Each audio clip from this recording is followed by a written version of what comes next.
here's how to do bow pose, dhanurasana. We'll begin from a prone position, laying on the belly. I'll bring my chin to the mat and arms relaxed along the sides.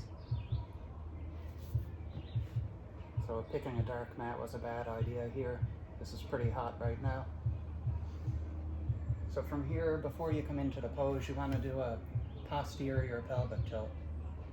So pushing the pubic bone into the floor and creating length in the lower back, because you don't want to pinch the lower back with this back bend, or any back bend really.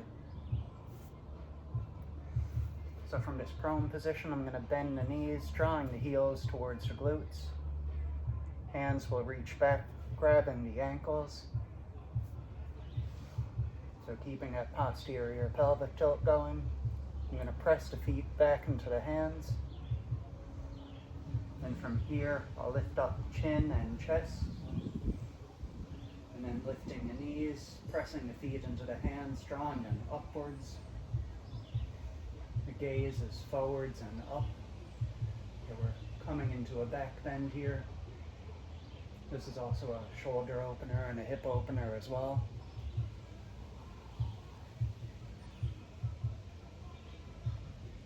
And then to exit the pose, we'll reverse that, coming down knees, chest and chin, releasing the feet, returning to that prone position.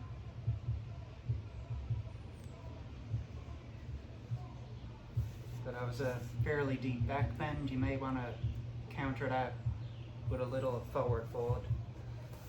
So a child's pose would be good to do after this one.